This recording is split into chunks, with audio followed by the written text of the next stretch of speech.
ما بننكسر ما بنستقيل ما بنقر ما بنخر ما بنلين ما بننكسر ما بنستقيل ما بنقر ما بنقر ما بنلين. Thanks so much for being here tonight. I've learned so much already from my Sudanese friends, and ever since the Arab Spring, I've been wanting to learn Arabic so I can really better understand the wisdom from the current Sudanese fighters and the history of all of the fighting and resistance that you've had for many decades. So what I'm going to speak about is more from theory and some historical examples, and then I'm going to pose a number of questions to you. But I want to highlight 4 themes that I will briefly cover in my talk. The first one is the central role of the working class in a revolution and the need for unity all across the working class. Secondly, I want to give some brief examples of radical democracy. Thirdly, the interesting link between economic and political demands. And lastly, a cautionary note around the need to fight both for reforms, but to fight beyond reforms. So at the heart of the question of what do we mean by revolution is the question of what kind of change do we want? Whose interests need to be front and center in change? And who needs to be leading the way to make sure that those needs are met? Since it is workers of all types who create the wealth in our society, it's the needs and interests of workers that should be at the heart of a real revolution. And by workers and the working class, I'm not just referring to factory workers. It's anybody who has to sell their labor in order to make a living. So whether you're sweeping floors, baking bread, selling tea, answering calls at a call center, that is the modern working class. Workers play the central role in leading such a revolution because of the unique role that Marx called that they play in the means of production. So again, whether you're loading ships in Port Sudan or making food, it's the role that you play in providing goods and services to all of society. And we know that there is growing anger by workers around the world, whether or not they're in unions, that the destruction of the planet and the imposition of government austerity programs are not acceptable. And we certainly are seeing that in Barcelona today and in Lebanon all this last week, just as examples. Capitalism cannot and will not meet the needs of Sudanese workers because the whole existence of capitalism depends on the exploitation of land and of labor. It is not a question of the odd bad boss here and there, but in the way that capitalism needs to operate. And that is why raising class demands, whether it's around higher wages or justice for indigenous people and all those colonized, those class demands are essential to build workers' clarity so that they're clear about what's going on and what they need and their confidence to fight, and to expose the limitations of specific political organizations. Political revolutions are ones that might change a ruler, including a dictator, as you've done with the overthrow of Bashir. But a social revolution is one where the economy itself, the labor part of our humanity, and that which so affects our relationships with each other and with the earth, when that is transformed and brought under democratic control, that's a real social revolution. And at the same time, we would rid ourselves of many of the forms of oppression that the ruling class uses to divide us from one another. Marx and Engels said, revolution is necessary, not only because the ruling class cannot be overthrown in any other way, but also because only in a revolution can the class overthrowing it succeed in ridding itself of what he called the muck of ages.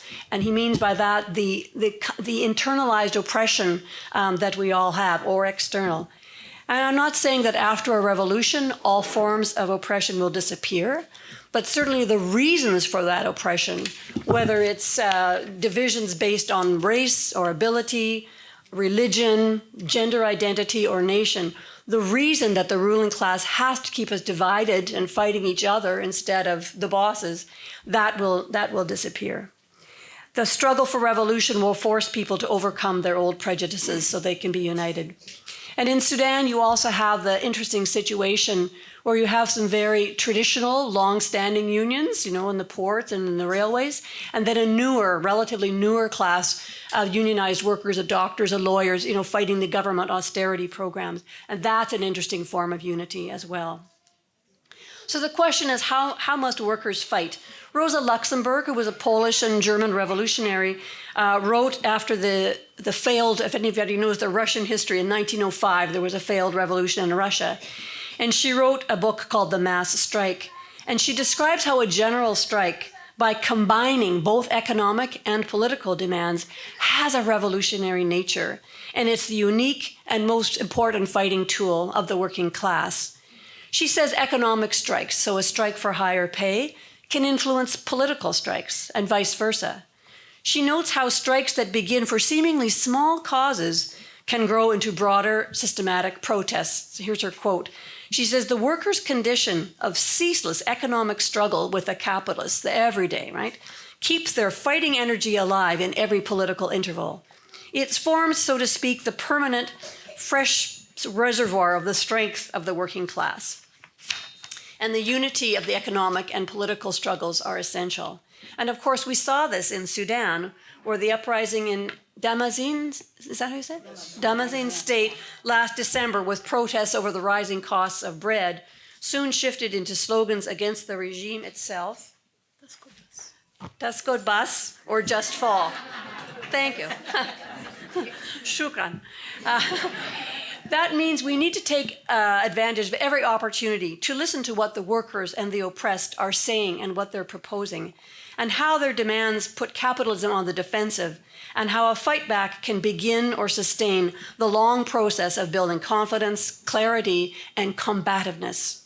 The horrible objective realities of capitalism present one half of the equation of struggle.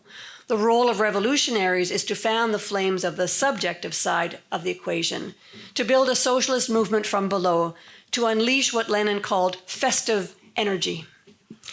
Now, on the road to revolution, there will be many stops for reforms along the way. But as one writer said, a hard look at our real forces and weaknesses, nationally and internationally, is a vital precondition of future advance. So too is a critical consideration of other major opponents, including the politics of reformism, reform, just focusing on reforms and not revolution. There are too many tragic examples from histories in many parts of the world where if only reforms are used, there is a failure to obtain or sustain a workers' democratic regime, especially if there have been compromises with the military. We cannot stop at reforms if we want to win the freedom and democracy that workers are demanding. We need to challenge the role of the military and state security forces. Not only is their military force to be considered, but as you know, their control of huge amounts of the country's land and wealth. The question is, can the uprisings create a civilian state without taking on the military? The pressure from the regional, and you know who they are, regional communities, international communities, will continue to say, oh, get back to the bargaining table, whatever the masses push for class demands. So it's important to assess when is taking part in what will likely be a flawed election in 3 years' time, when is that better than a boycott? In other words, not taking part in the election. Does it allow more time to win wide layers of the population to broader goals? So I'll close by saying this raises the question of the type of democracy people want. At the heights of revolution, ordinary people begin to transform society and themselves. This is also true of every democratic struggle that we see around us today, whether it's workers on strike or the fights to make the military in Sudan accountable for their horrible atrocities, or to take back the farmland from foreign and military owners, or certainly the mass sit-ins that led to the overthrow of Bashir to start with. At the highest points of struggle, people realize they can run society for themselves. For revolutionary socialists, the hallmark of genuine change is that it comes from below. It's not imposed from the top. Change is led by those who are exploited and oppressed, who create their own forms of democratic decision-making, as we see with the food and tea sellers in Khartoum, or protesters from Darfur and other regions. We do not look to smooth-talking academics or supposedly progressive speakers or trade union bureaucrats or political parties to make the revolution on our behalf. Indeed, historically, it's been reformist organizations and parties that have held back the fight during key points in revolutionary struggles. And as the French revolutionary Saint-Just said, those who make half a revolution dig their own grave. There is much to admire about the organization of the tea sellers, the victories of the mass sit-ins, the determination of the people of Darfur and other regions, and the heroism of the local resistance committees.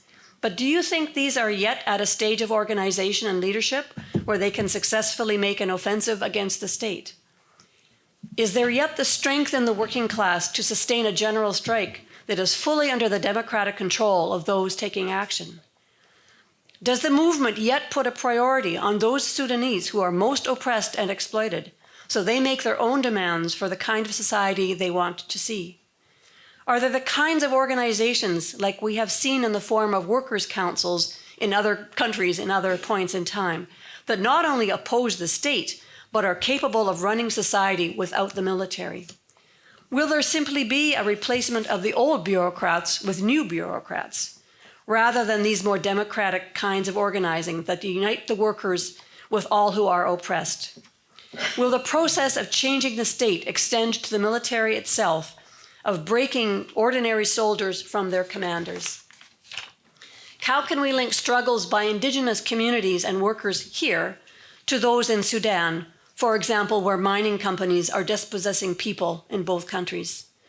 I'm not the only one, and you are not we're all asking these questions, so we look forward to hearing from the other speakers and yourselves for responses. Thara Mustamira.